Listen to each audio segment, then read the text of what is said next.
اعوذ باللہ من الشیطان الرجیم بسم اللہ الرحمن الرحیم۔ معزز سامعین، السلام علیکم ورحمۃ اللہ وبرکاتہ۔ آج دا first girls higher secondary school میں ایک تقریب منعقد کی گئی۔ 14 اگست 1947 کے حوالے سے تقریب کا اہتمام تھا۔ پاکستان ڈے کو سیلیبریٹ کیا گیا۔ بچوں نے ڈفرینٹ نغمے پیش کیے، اس کے بعد بڑی ہی جذباتی اسپیچز ہوئی، اور اس کے بعد بچوں نے پوئم سنائی، اور آزادی کے حوالے سے ڈفرینٹ جو تقریب تھی وہ ساری منعقد کی گئی، اور مجھے اس میں مہمان بننے کا موقع ملا۔ تو تقریب کے دوران بچوں نے مجھ سے چند سوال کیے کہ سر آپ بتائیں کہ آزادی ہمیں کیسے ملی تھی، اور اس آزادی کے لیے ہمیں کیا کیا قربانیاں دینا پڑی، اور اس آزادی کے حوالے سے آپ کیا کہیں گے۔ تو میں بچوں کے جس طرح کے سوال تھے اس طرح کے جواب دیتا رہا اپنی استطاعت کے مطابق۔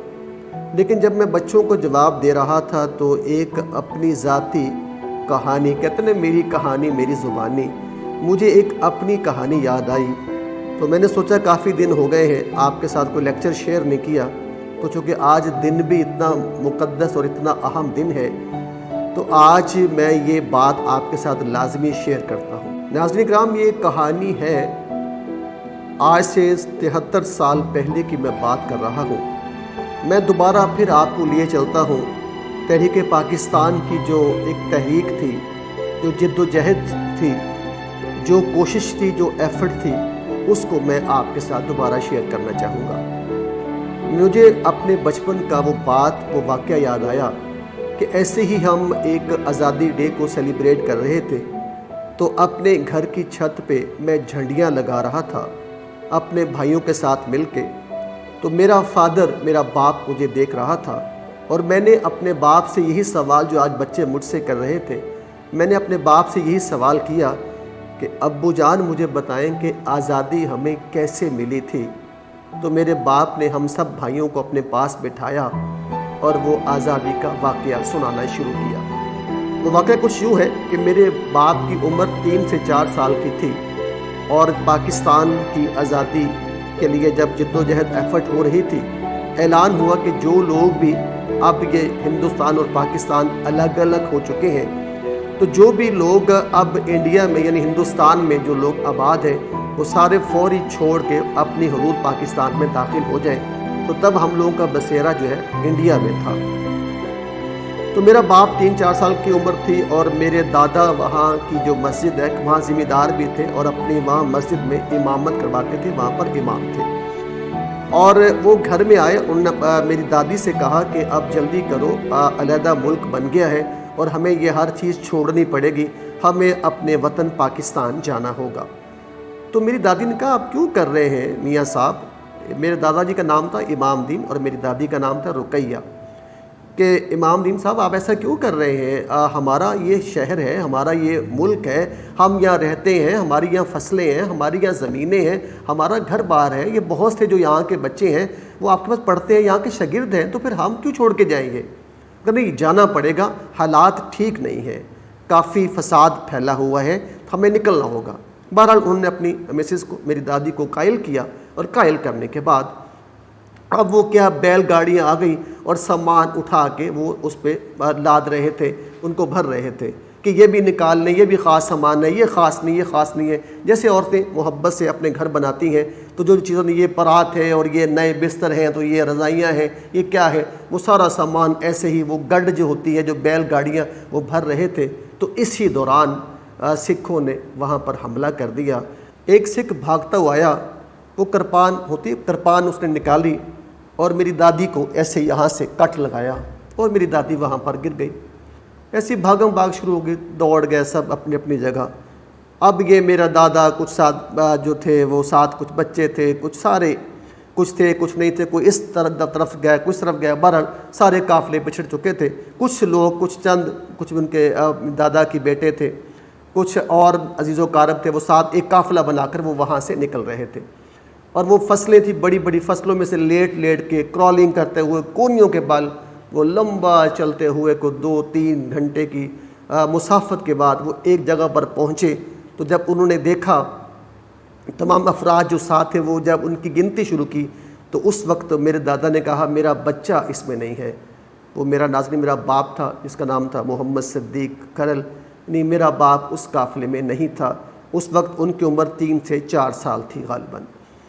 اب میرے دادا جان نے کہا کہ اب قافلہ آپ آگے جانے دیں لیکن مجھے واپس جانا ہوگا چونکہ میری بیوی وہاں پر زخمی حالت میں ہے اور ساتھ میرا چھوٹا بچہ وہاں پر ہے. مجھے ہر حال میں اپنے بچے کو اور اپنی بیوی کو لانا ہوگا. تو اسی اثنا میں میرا دادا واپس پھر وہ 3-4 گھنٹے کی مسافت کے بعد وہ فصلوں سے لیٹتا ہوا کرالنگ کرتا ہوا کونیوں کے بل کتنی مشکل سے کتنی زیادہ جد و جہد کرنے کے بعد میرا باپ بتا رہا تھا 4 گھنٹے کا کوئی انہیں پھر ٹائم لگا تو 4 گھنٹے کے بعد وہ واپس پہنچے اسی جگہ پر. تو تہجد کا ٹائم ہو چکا تھا. تو ایسے ہی جو میرا دادا جی تھے وہ جب پہنچے تو انہوں نے ایسی اندھیرا تھا ہر طرف کچھ بھی نظر نہیں آ رہا تھا. تو اندر پہنچے تو انہوں نے جا کے ہاتھ لگایا میری دادی کو. ان کا نام تھا رقیہ بیگم کے رقیہ. ان کا امام دین ساتھ آگے سے جواب دیا. انہوں نے کہا میں تمہیں لینے آیا ہوں، میرا بچہ صدیق کہاں پر ہے؟ تو میری دادی نے وہ غرارے عورتیں پہنتی تھی پرانے زمانے میں تو غرارہ نکالا اور میرے دادے سے کہا یہ تمہاری امانت ہے، میں اس کی حفاظت کے لیے اب تک تمہارا انتظار کر رہی تھی.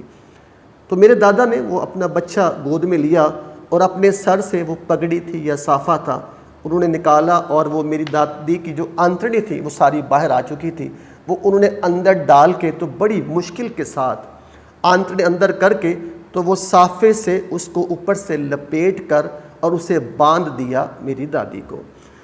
اور اٹھانے کی کوشش کی تو میری دادی نے کہا نہیں اب میرے پاس اٹھ کر کھڑی میں نہیں ہو سکتی، میں لیٹ بھی نہیں سکتی، بس میری زندگی کا شاید آخری دن ہے، تمہیں جو ہے وہ پاکستان مبارک ہو اور جاؤ اور یہ تمہاری بچہ جو ہے یہ تمہاری امانت ہے اس کو لے جاؤ. اور میرے دادا جی نے میری دادی کو یعنی اپنی بیوی کو وہیں اسی حالت میں چھوڑا اور ایک فقرہ بولا اچھا رب دے حوالے اللہ دے حوالے. یہ کہہ کے ناظرین وہاں سے روانہ ہوئے اور روانہ ہونے کے بعد میرے دادا جی واپس پھر وہی ایک لمبا سفر ایک لمبی مسافت کرنے کے بعد جب پاکستان کی حدود میں جب وہ دریا کو کراس کرنے لگے تو بتا رہے تھے کہ اس وقت وہ ادھر دیکھتے تھے دائیں دیکھتے تھے تو دریا میں لاشیں ہیں، بائیں دیکھتے تھے تو لاشیں پڑی ہیں، کہیں پر کسی کا سر جا رہا ہے، کسی پر کسی کا دھڑ پڑا ہوا ہے، کوئی یہاں خون گرا ہوا ہے، کوئی وہاں خون گرا ہوا ہے. تو اس طرح پھر وہ دریا کراس کرنے کے بعد پھر اتنی مشکل اور مسافت کے بعد پاکستان پہنچے. تو ناظرین یہ میرے گھر کی کہانی نہیں ہے، یہ میرے دادا کی میری دادی کی کہانی نہیں ہے، یہ ہر دوسرے گھر کی کہانی ہے. ہر گھر میں ایسا ہوا ہے، ہر گھر میں لاشیں گری ہیں. 6 لاکھ مسلمان شہید ہوئے ہیں، یعنی 6 لاکھ مسلمانوں کی ہڈیاں اس ملک کی بنیادوں میں دفن ہیں. 6 لاکھ مسلمانوں کو بے دردی سے قتل کیا گیا ہے. پھر ہمیں یہ آزادی ملی ہے. یہ آزادی ہمیں سستی نہیں ملی ہے، یہ آزادی بڑی مہنگی ملی ہے. اس کے لیے باپ کٹے ہیں، اس کے لیے مائیں لٹی ہیں، اس کے لیے بہنیں اجڑی ہیں، بچے یتیم ہوئے ہیں. پھر جا کے یہ آزادی ہمیں ملی ہے. اس ملک نے ہمیں سب کچھ دیا ہے، نام دیا ہے، عزت دی ہے. اس ملک نے ہمیں عزت دی ہے، پھر ہمیں گھر دیے ہیں، پھر ہم رہتے ہیں، پھر ہم آزاد ہیں، ہم اپنی فیملی کے ساتھ اچھا وقت گزارتے ہیں اور اپنی عبادت کرتے ہیں جہاں چاہتے ہیں جو ہم کرتے ہیں. اس ملک نے ہمیں سب کچھ دیا ہے. لیکن کبھی سوچا ہے، اپنی نوجوان نسل سے بات کرتا ہوں، کبھی سوچا ہے کہ اس ملک کو میں نے اور آپ نے کیا دیا ہے؟ کبھی غور کیا ہے؟ میں سوال اس ملک کی حکومت سے کرتا ہوں، میں سوال اس ہر شخص سے کرتا ہوں جو اس وقت کسی نہ کسی حوالے سے جو ہے اقتدار میں ہے اور کسی نہ کسی حوالے سے وہ ایک ایسی پوزیشن میں ہے جہاں پر وہ فیصلے کر سکتا ہے. میرا سوال ان تمام لوگوں سے ہے کہ اس ملک نے ہمیں سب کچھ دیا ہے، سب کچھ دیا ہے. کبھی آپ نے اور میں نے غور کیا ہے کہ اس ملک کو میں نے اور آپ نے کیا دیا ہے؟ آج بھی جھوٹے پرچے ہو رہے ہیں، آج بھی جھوٹی گواہیاں دی جا رہی ہیں، آج بھی قتل و غارت ہو رہی ہے، آج بھی مسلمان کی بیٹی کو لوٹ رہا ہے، آج بھی قتل و غارت ہو رہی ہے، آج بھی انسانیت کو ننگا کیا جا رہا ہے، آج بھی ناظرین آج بھی ہمیں وہ کچھ دیکھنا پڑ رہا ہے جو ہم آزادی سے پہلے دیکھتے تھے۔ ہندو مسلم دو قومی نظریہ، یہ دو قومیں ہیں، ہماری رسم و رواج الگ الگ ہیں، ہماری سوچ الگ ہے، ہمارا نظریہ الگ ہے، ہمارا دین الگ ہے، ہمارا مذہب الگ ہے۔ سب کچھ ہو سکتا ہے، ہندو مسلم جو دو قومیں ہیں یہ کبھی الگ نہیں ہو سکتی۔ تو ہمیں کیا کرنا ہوگا؟ ہمیں اپنے آپ کو منوانے کے لیے ہمیں ایفرٹ کرنی ہوگی، ہمیں کوشش کرنی ہوگی، ہمیں اپنا کردار بلند کرنا ہوگا، ہمیں محنت کرنا ہوگی، ہم نے ترقی کے لیے اپنے حصے کا جو رول ہے وہ ایمانداری سے ادا کرنا ہوگا، ہمیں لالچ سے، ہمیں خود غرضی سے، ہمیں دو نمبری سے باہر نکلنا ہوگا، سچے اور مخلص انسان بن کر اس ملک کے لیے اپنا کردار ادا کرنا ہوگا۔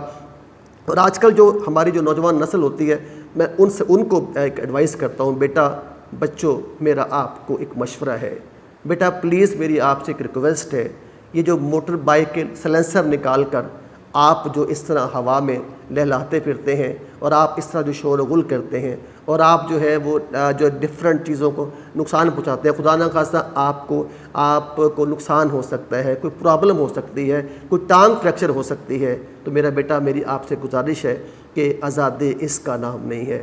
آزادی بیٹا خوشیاں منائیں، کہکے لگائیں، تالیاں بجائیں، ڈھول ڈھمکے کریں، اعتراض نہیں ہے بیٹا، اعتراض نہیں ہے، یہ خوشیاں ہیں۔ اور ساتھ میری آپ سے گزارش ہے کہ بیٹا شکرانے کے نفل ادا کریں ہیں، چونکہ یہ ان سے پوچھیں، یہ کشمیر کے مسلمانوں سے پوچھیں، یہ بوسنیا کے مسلمانوں سے پوچھیں، باقی جہاں جہاں مسلمان جو ہیں جو غلامی کی زد میں پسے جا رہے ہیں، جہاں ظلم اور جبر کی انتہا ہو چکی ہے، یہ ان سے پوچھیں کہ آزادی کتنی بڑی نعمت ہے۔ بیٹا وہ ایک بڑے اپنا استاد محترم تھے، وہ ایک مثال دیتے تھے کہ 100 سال کی جو زندگی ہے، بڑی ہی 100 سال کی زندگی کو ایک طرف رکھیں آپ جو آپ نے غلامی میں گزار دی ہے، اور ایک لمحے کا جو سانس ہے جو آپ نے آزادی میں لیا ہے، وہ 100 سال کی جو غلامی کی زندگی ہے اس سے بہتر ہے۔ تو آج ہمیں یہ فیصلہ کرنا ہوگا، چونکہ آج ایک بڑا اہم دن ہے، بڑا مقدس دن ہے۔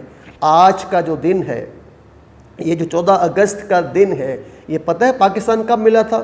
یہ 27 رمضان کی شب تھی، شب اسے ہم کہتے ہیں شب قرآن کا نزول تھا۔